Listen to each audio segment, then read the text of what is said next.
El tema que de repente vamos a conversar, reflexionar, y no piensen que nosotros, bueno, menos aún con la filosofía, pero tampoco con la historia, vamos a atiborrarlo de fechas, datos, porque eso lo pueden encontrar ustedes en cualquier lugar. Aquí lo que simplemente queremos hacer es reflexionar en torno a lo que fue, o lo que se conoce como las guerras mundiales, y específicamente la Gran Guerra, ¿no? La primera que empieza en 1914. Una de las cosas que sería conveniente discutir acá con todos ustedes, y la cosa sería no tanto que sea una charla eminentemente expositiva, ¿no?, sino también, y además no va a ser simplemente un monólogo en el sentido de que yo voy a exponer, sino sobre todo lo que se quiere aquí es presentar una serie de ideas, ejes centrales, ejes temáticos, para que ustedes puedan luego preguntar y generar sobre todo un diálogo que es realmente mucho más fructífero, ¿no? Cuando hacemos referencia a las guerras mundiales, la historiografía normalmente dice, sí, pues son las guerras mundiales porque abarcan al mundo entero. Otra parte de la historiografía prefiere llamarlas pues guerras imperialistas, ¿no? ¿A razón de qué? Del afán de lucro, el afán económico, el afán expansionista, el afán de control de los mercados, de lo que vienen a ser los grandes imperios. Cuando uno hace referencia a la guerra, es imposible no relacionarlo con la violencia. Y cuando hacemos referencia a la violencia, a veces es imposible no tener en cuenta lo que es la ideología. Y cuando hacemos referencia a la ideología, tampoco es posible dejar de tener en cuenta múltiples factores, entre ellos el económico. Lo primero, cuando uno puede escuchar el tema de las guerras, se nos viene a la cabeza lo que planteaba von Clausewitz, ¿no?, sobre la guerra. Esta idea de que la guerra no es otra cosa que la política llevada a cabo por otros medios. ¿Eso qué quiere decir? Normalmente siempre hay relaciones políticas entre los países y obviamente hay algunos que quieren ganar mucho más que otros, más aún si tienen posiciones de privilegio o ventaja por determinado grado de poder económico y demás. Entonces, ¿qué quiere decir esto? Si yo no puedo lograr las cosas de forma consensuada, si yo no puedo lograr las cosas por acuerdos o tratados políticos, pero tengo el fin en sí mismo de querer lograrlo, entonces lo que hago es utilizar incluso la violencia con tal de poder tener ese objetivo. Obviamente lo que tendré que hacer después es legitimar ese uso de la fuerza, consensuar ese uso de la fuerza para hacerlo legítimo. Muchas veces, ¿no?, las cosas pueden no ser legales, pero se hacen legítimas en la medida en que la gente les dé consenso. De ahí la necesidad muchas veces de que cuando un país entre en un conflicto determinado, tenga que lo primero que hacer es consensuar el apoyo incluso de su propia población para que le dé esa posibilidad de manifestación. Entonces tenemos una primera idea, ¿no? La guerra no es otra cosa que la política efectuada por otros medios. Clausewitz. Cuando hacemos referencia, por ejemplo, a la violencia, y de repente es algo de lo cual nosotros vamos a conversar ahora recurrentemente, ¿la violencia es buena o es mala? Una de las cosas que nosotros, y conviene cuando se toca el tema de la guerra, es no tener valores absolutos. Obviamente cuando se parte de un análisis histórico, historiográfico, no conviene, y desde la ciencia social, prácticamente dogmatizar los valores. Es decir, esto es bueno y esto siempre va a ser malo. En la actualidad nadie puede dejar de notar que existe todavía una pugna de intereses dentro de la sociedad. Es decir, hay enfrentamiento ideológico, a pesar que haya muchas personas que piensan que no existe. Tal vez el más grande discurso ideológico en esta época en donde se dice que no hay discursos ideológicos sea el que nos quiere convencer de que prácticamente no existen las ideologías, ¿no? De ahí un poco el poder de convencimiento. Pero a lo que yo voy es lo siguiente: una de las mayores pugnas que puede haber en la actualidad es por la pugna del concepto. ¿Qué quiero decir con esto? Quien se apropia del concepto, quien se apropia de la definición, tiene en esta pugna ideológica mucho de ganar. Es decir, para nadie es un secreto de que controla los medios materiales en la sociedad, controla los medios espirituales, es decir, la forma como se piensa. Y para nadie es un secreto a su vez que los grupos dominantes intentan imponer su forma de pensar y sus valores y demás. Entonces, una de las cosas que vamos a ver cuando se llegue al tema de la guerra es cómo la gente, los grupos de poder, los grupos económicos, acorde con sus propios intereses, la van a justificar y la van a legitimar. Y sin embargo, cuando una persona o un grupo de personas, una clase social, reclama contra las arbitrariedades o imposiciones violentas de un Estado, allí pues ya no es una violencia legítima, simplemente es terrorismo. Esas son cosas que, siendo lo más objetivos posibles, conviene tener bastante presente. No se olviden, Estados Unidos en la vida, siendo uno de los países más terroristas, va a decir que lo que aplica es terror, porque siempre también, bajo la ideología que intenta constituir y que además es hegemónica porque busca aprovecharse de todo el consenso que genera, va a decir que la violencia que aplica es legítima porque lucha por la justicia, por la libertad, por la liberación de todo el mundo y demás. Cuando nosotros sabemos que tras ello no hay otra cosa que afán económico. Entonces, esa es una segunda idea que también vale tener presente para lo que vamos a conversar aquí, ¿no? La apropiación del concepto. Ahora, ¿por qué se les suele denominar guerras imperialistas, ¿no?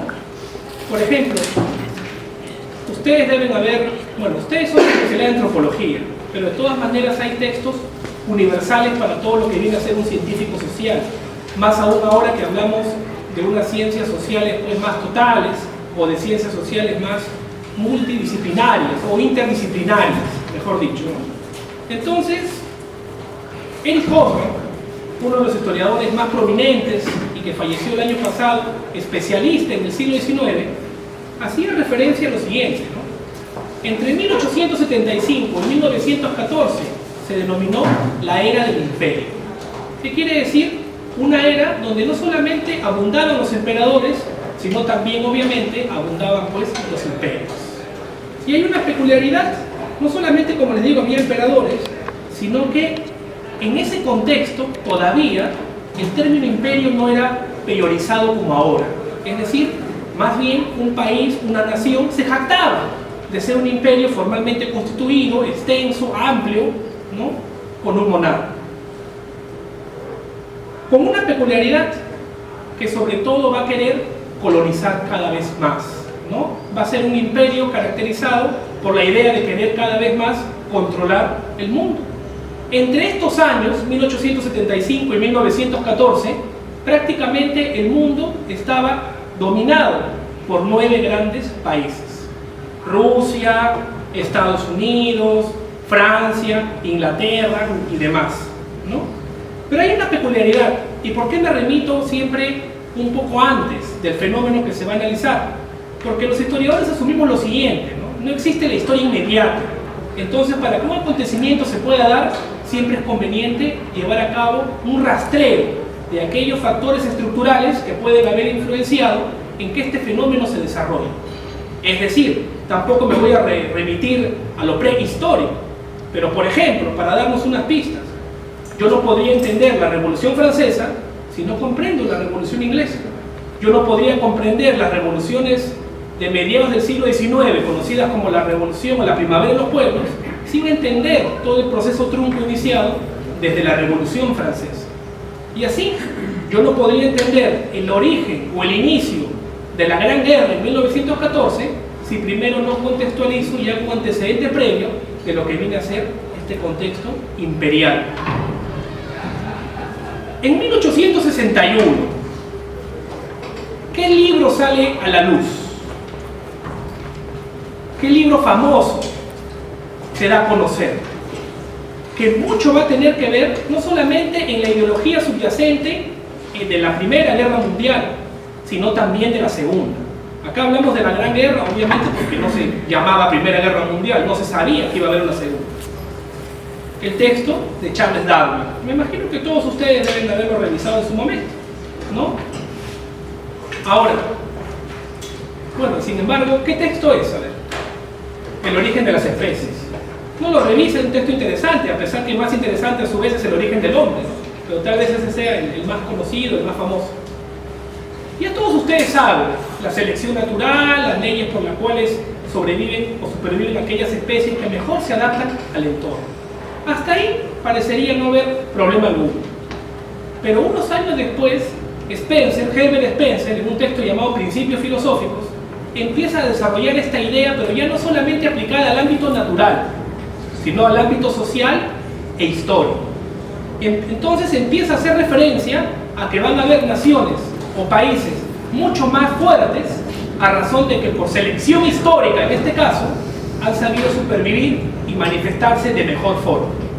Entonces, como suele pasar, muchos países lo que van a querer hacer es demostrar que están preparados para afrontar esta selección histórica, para justificarse históricamente a su vez esa posición que ostenta. Obviamente Spencer lo que iba a decir es que Inglaterra era el país que mejor estaba preparado, el que mejor históricamente había evolucionado. Entonces ahí tenemos una idea que también influenciaba bastante en los países imperialistas, que como diría Lenin, a final de cuentas, como aves de rapiña, intentaban repartirse el mundo, ¿no? Otro aspecto, la idea de nación, ¿no? Es muy importante analizar qué se entendía por un concepto determinado en un contexto determinado, porque evoluciona el contexto, evoluciona también el concepto. Antes se entendía simplemente el concepto de nación como el conjunto de personas que vivían en un país determinado, o el conjunto de personas que hablaban un lenguaje en común, o el conjunto de personas que simplemente estaban adscritos bajo un gobierno determinado. Pero poco a poco eso va a ir cambiando. En el siglo XVIII, con Adam Smith y la riqueza de las naciones, pues en cierta medida un país o una nación ya no iba a ser poderoso en la medida de que tenga tierra, sino en la medida que pueda comerciar. No se olvide, ¿no? Ya no estaba, según los fisiócratas, o como decían los fisiócratas, la riqueza de un país en la tierra para cultivar, sino en su capacidad de comercio, ¿no? El texto de Adam Smith, la riqueza de las naciones. El concepto va a ir evolucionando, el concepto de nación. ¿Y cuál es el concepto que se manejaba en este contexto, fines del siglo XIX? El concepto por el cual una nación iba a ser un país fuerte, vigoroso, pero sobre todo con dos aspectos determinados: que sea grande y que esa extensión territorial sobre todo sea producto de una potencialidad y capacidad de conquista. Entonces no iba a ser extraño a su vez que entre los países quisieran expandirse para representarse a sí mismos como nación más desarrollada que otras, mientras a su vez lo que querían hacer era apropiarse de los circuitos comerciales, del mercado, en este caso, europeo. Entonces ya podemos un poco tener idea de las ideas subyacentes en ese contexto. Ideas que, por ejemplo, entre la Primera y Segunda Guerra Mundial se van a hacer más presentes cuando Nietzsche sea tal vez incluso hasta mal interpretado y ya sea adecuado de repente a intereses mucho más raciales y demás. Aunque si nos da tiempo de conversar un poco más, veremos que incluso el constructo del conflicto racial siempre tiene de forma subyacente una intención e interés económico. Entonces, bueno, tenemos este panorama. En 1890, a nivel económico, recién se empieza a hablar de algo bastante interesante. Si yo te pregunto a ti, por ejemplo, ¿desde cuándo empieza la historia universal? ¿Qué me dirías? Desde el descubrimiento de América. ¿Por qué? Las consecuencias del descubrimiento de América afectaron no solamente a Europa, sino también el comercio que llegó hasta Asia. Pero se podría decir que todo el mundo estaba unificado a su vez en ese contexto. Para muchos, recién la historia universal, en cuanto a que todo el mundo estaba unificado por algo, recién se podría decir que se da alrededor de 1890. ¿Qué quiere decir esto? El mundo está realmente unificado y bajo una historia universal de forma auténtica cuando está economizado totalmente. ¿Qué quiere decir? Cuando un fenómeno económico en un lugar A afecta con efecto dominó a cualquier otra parte del mundo. Y para lo que nos compete entonces tenemos otro aspecto más. Fines del siglo XIX, el mundo unido, hecho universal, puede sonar paradójico, pero desde la base o el estrato económico. Entonces ya tenemos, ¿no?, bastantes características. Ahora, no olvidemos otra cosa, ¿no? En estos países imperialistas, el hecho de tener cada vez más colonias representaba pues tener y poseer estatus, ¿no? Era como una competencia. Yo soy más grande, soy una mejor nación, a su vez represento evolutivamente pues un país mucho más desarrollado y a su vez controlo y tengo hegemonía en el mercado. Hay una cosa bastante interesante. que solamente nos puede demostrar lo que un país está dispuesto a hacer en la medida que quiera usufructar económicamente. ¿Qué países a lo largo de todo el siglo XVIII y durante todo el siglo XIX incluso mantuvieron un enfrentamiento encarnizado en el continente europeo? ¿Cuáles fueron los dos países que tuvieron 2 siglos de enfrentamientos constantes y continuos? Incluso enfrentamientos a nivel de ultramar para apoderarse y controlar mejor el comercio de ultramar. ¿Quiénes fueron esos 2 grandes países? Inglaterra con Francia, sumidos en guerras constantes. Incluso la propia Inglaterra iba a formar las coaliciones para la contrarrevolución en Francia, e incluso gracias a la última coalición que se hizo por parte de Inglaterra es que pueden tirarse abajo, por así decirlo, el imperio napoleónico. Guerras constantes, países enemigos, pero de forma encarnizada.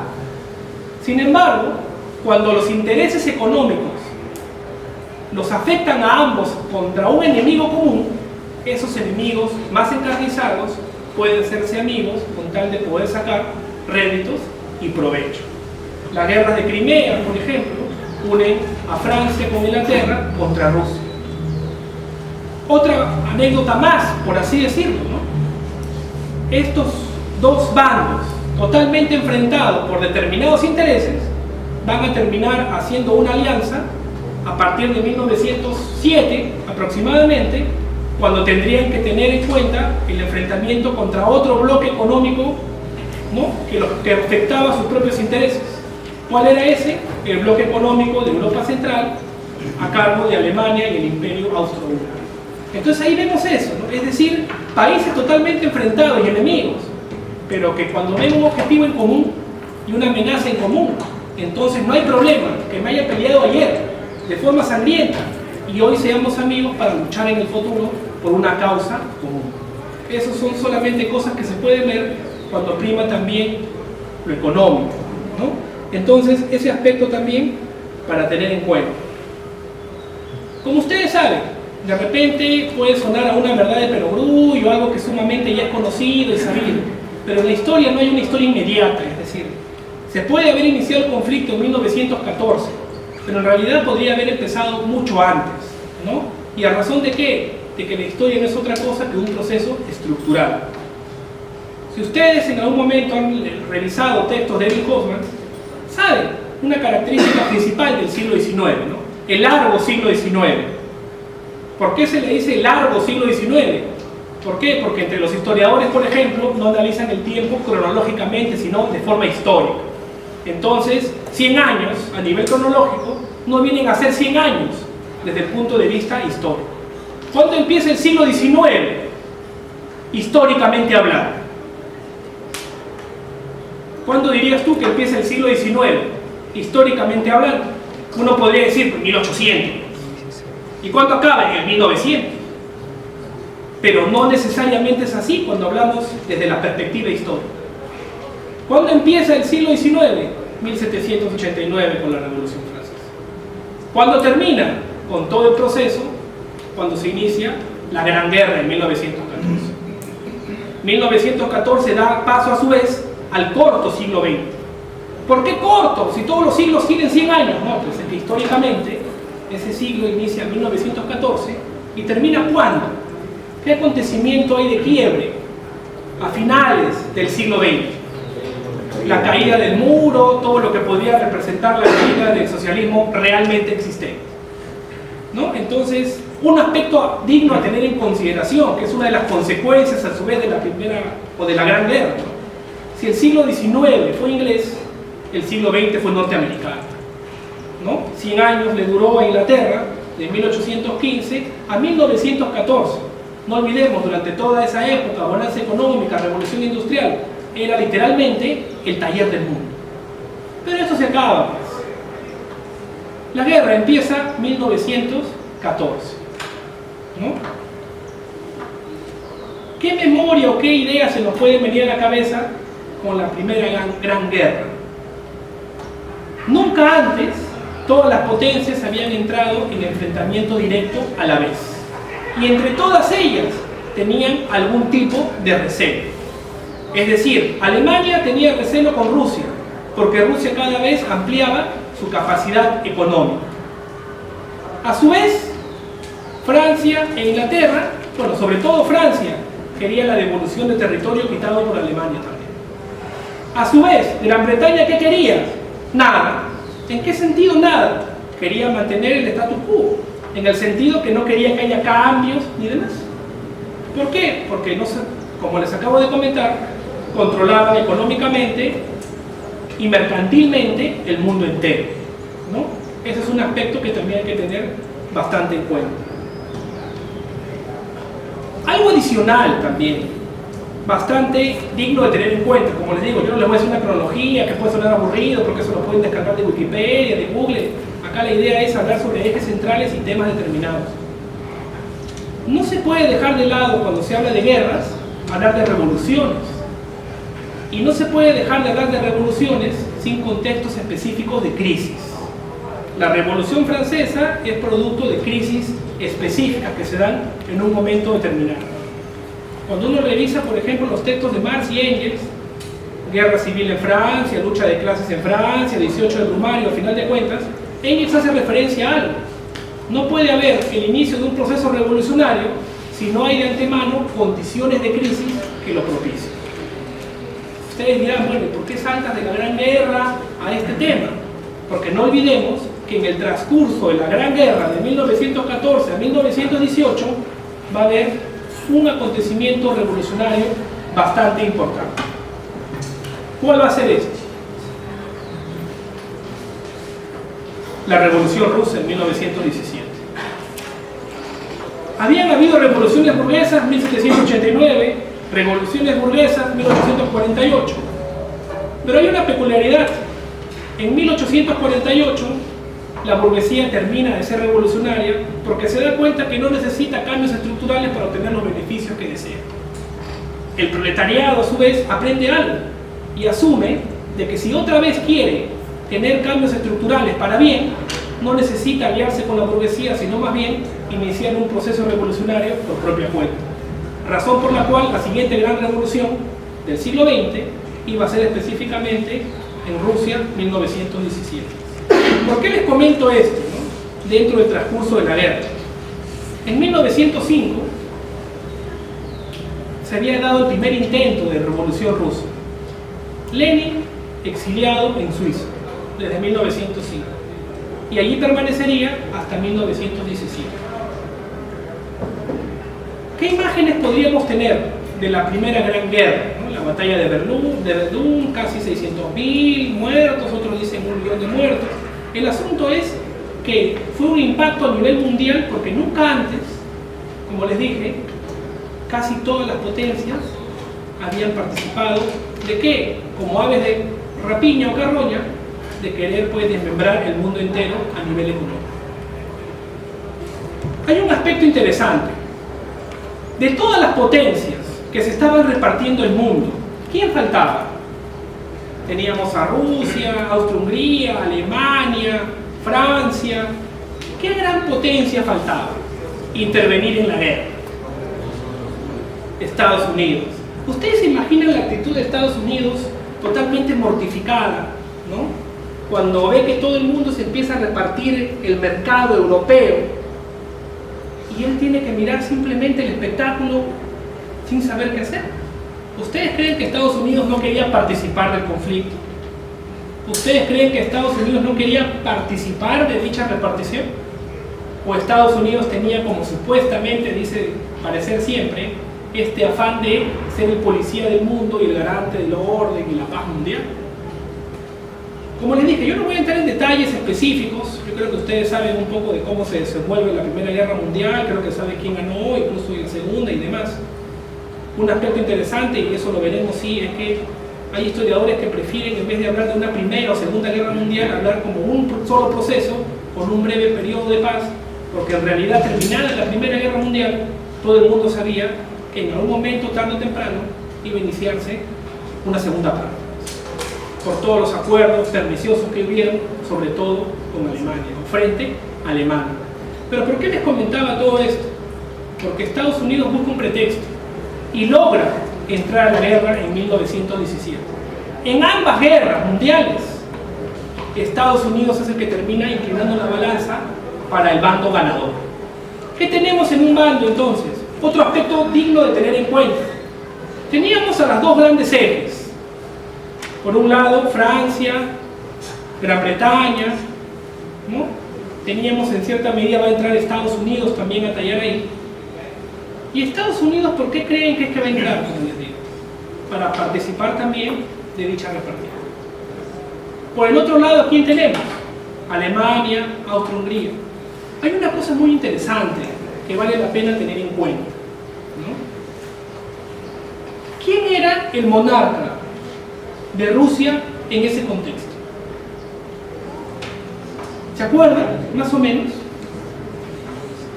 ¿Quién era?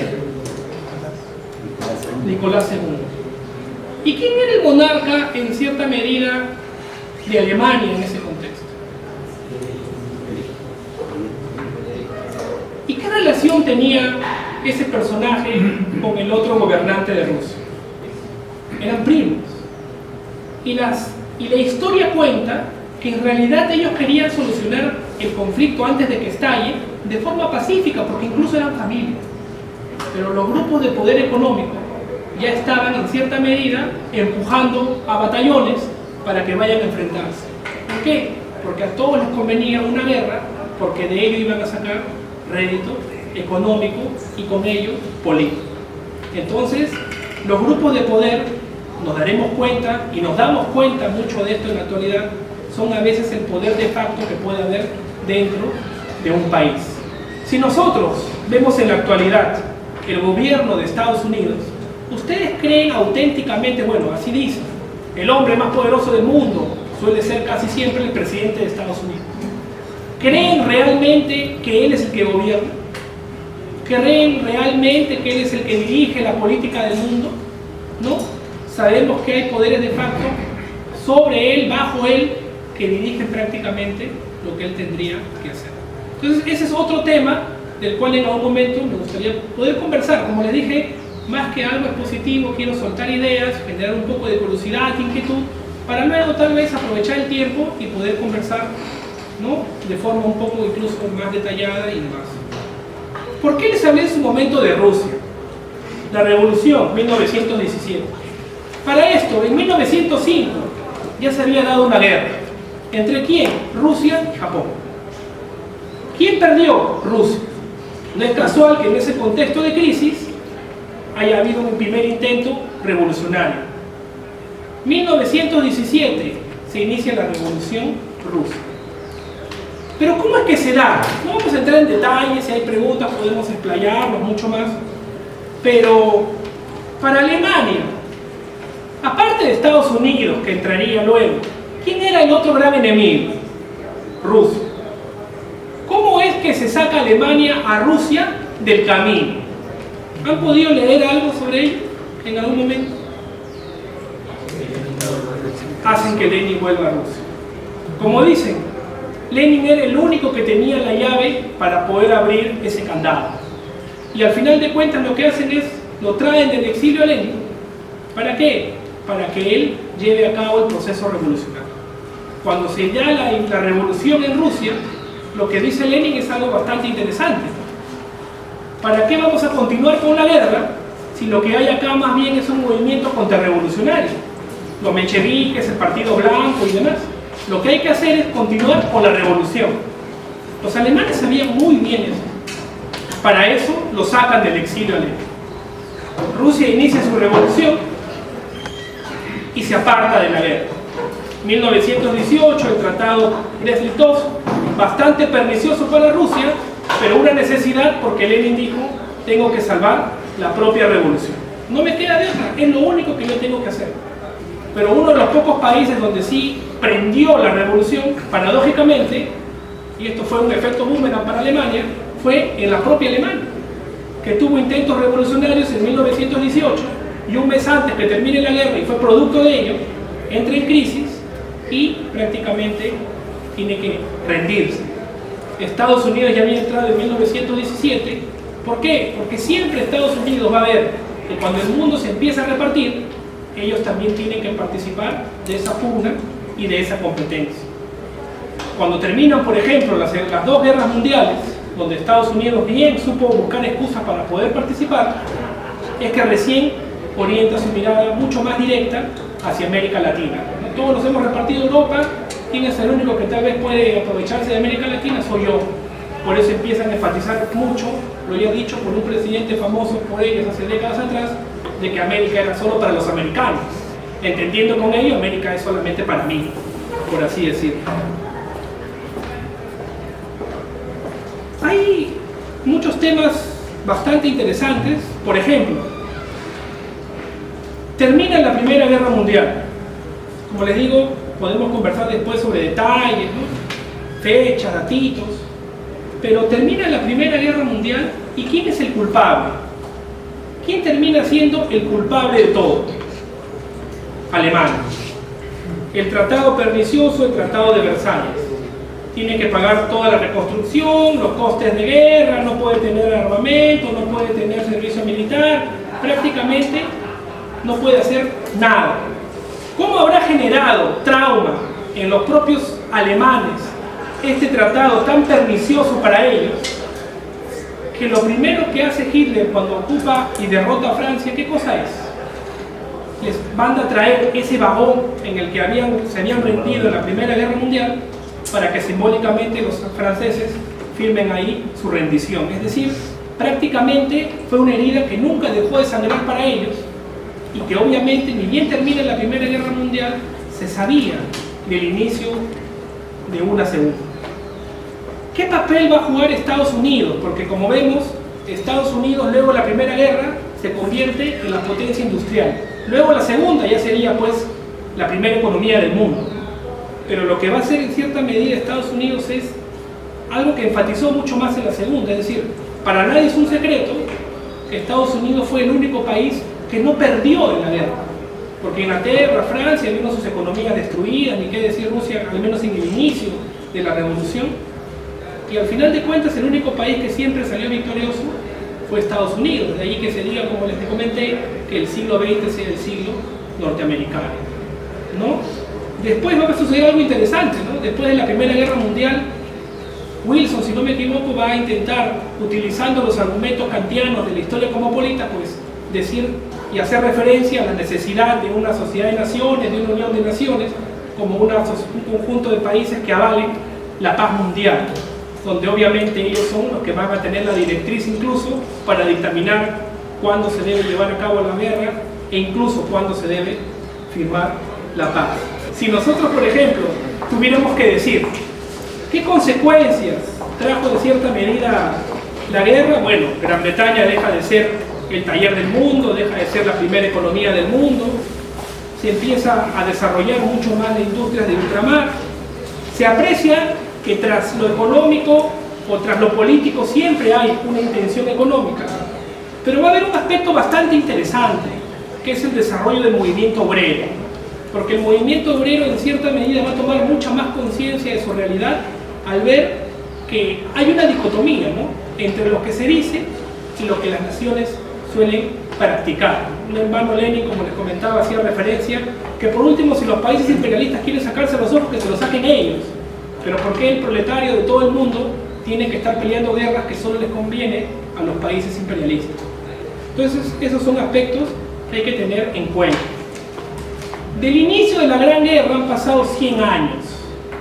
Y uno podría decir, bueno, se dulcificaron las costumbres, ya no hay guerras con tantos muertos. En teoría, aunque sabemos que en la práctica no sucede así, la historia tendría que habernos enseñado algo, ¿no? No olvidemos que después de las dos guerras mundiales, esta idea que se rastreaba desde el positivismo, ¿no?, de que ya no hay que tener fe en cierta medida a Dios, sino hay que tener una fe al dogma del progreso, porque el progreso y la ciencia nos va a traer el cielo a la tierra.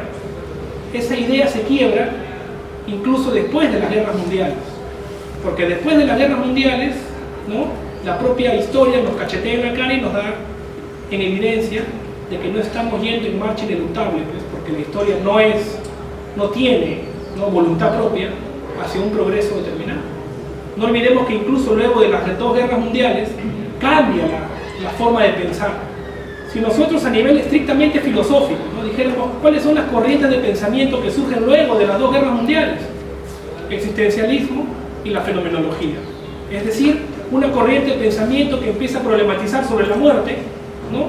Nadie escapa a la muerte, el ser humano es un ser arrojado a la existencia y sabe que va a morir en algún momento, porque es un problema que se hace mucho más presente, y la fenomenología que empieza a apelar mucho a la intuición y deja de lado lo científico, porque la ciencia nos había demostrado, al menos en ese contexto, que no era el camino.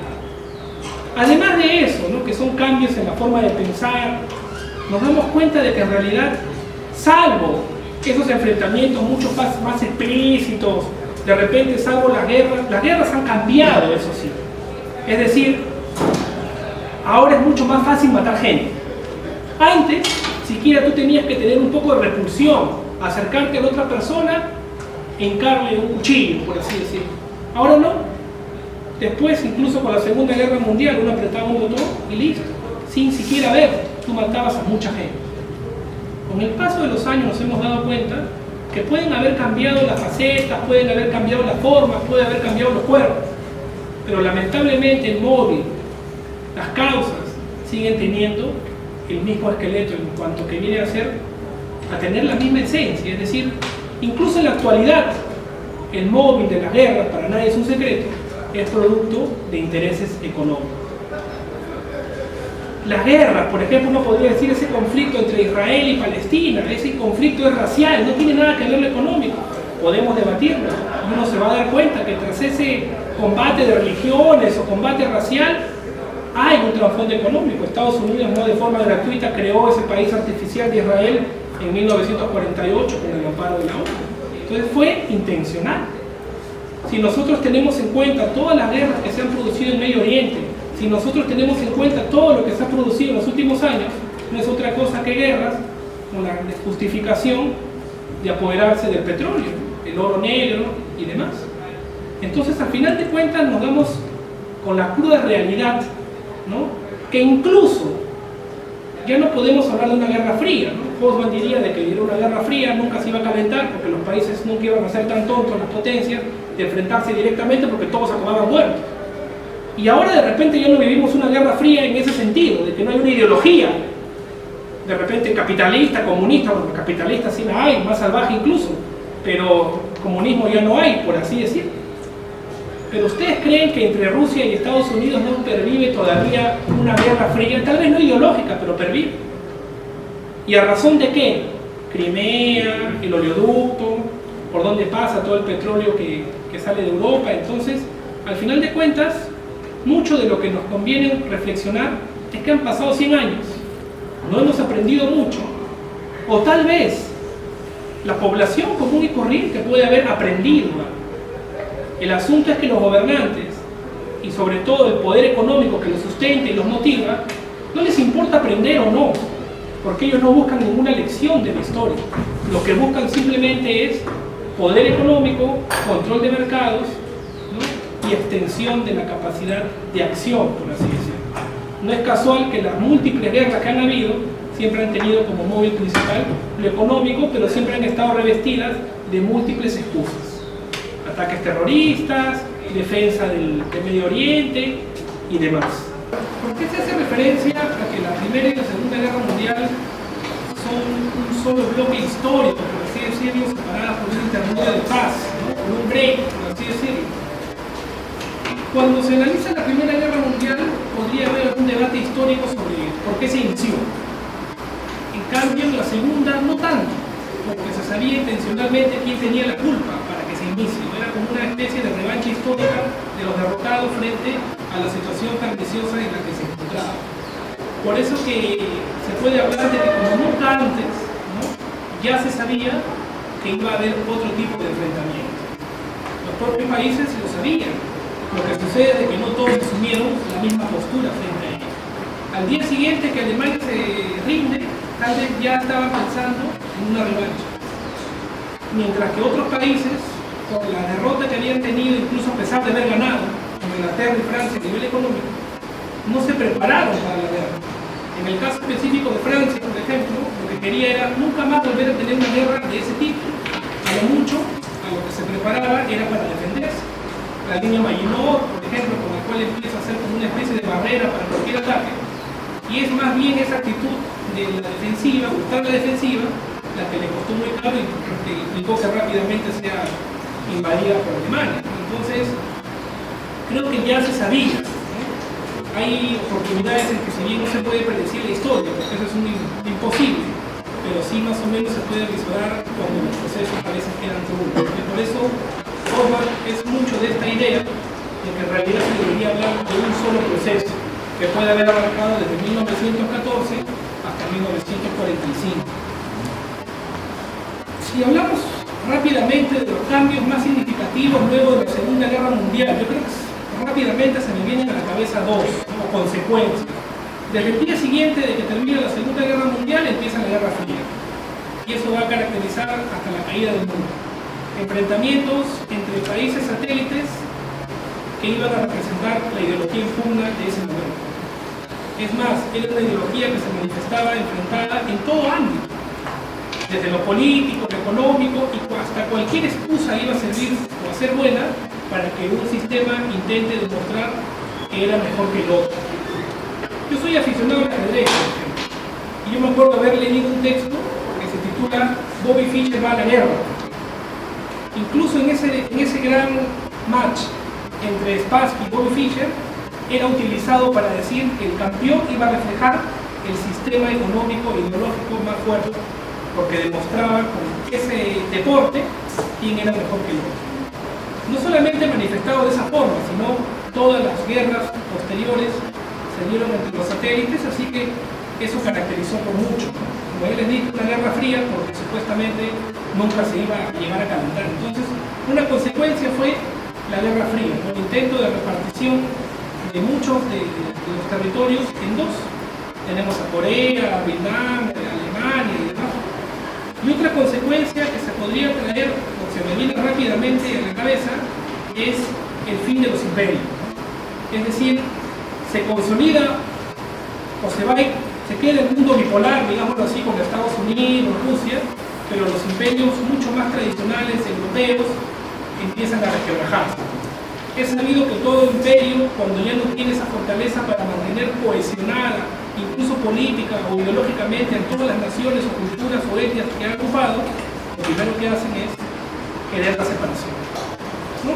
No olvidemos históricamente pues, la ocupación francesa en España, ¿no? De 1808 a 1814, lo primero que sucede es un intento de independencia aquí en América Latina frente a la metrópoli, y como consecuencia de la Segunda Guerra Mundial y el debilitamiento de lo que es Francia e Inglaterra, tenemos pues la cadena de independencia que se dieron sobre todo en el continente africano.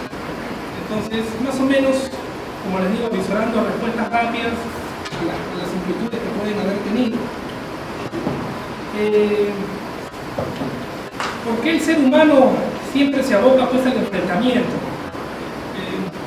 Marx decía, por ejemplo, de que si tuviéramos que hablar de un hecho histórico, el primero, se podría decir que es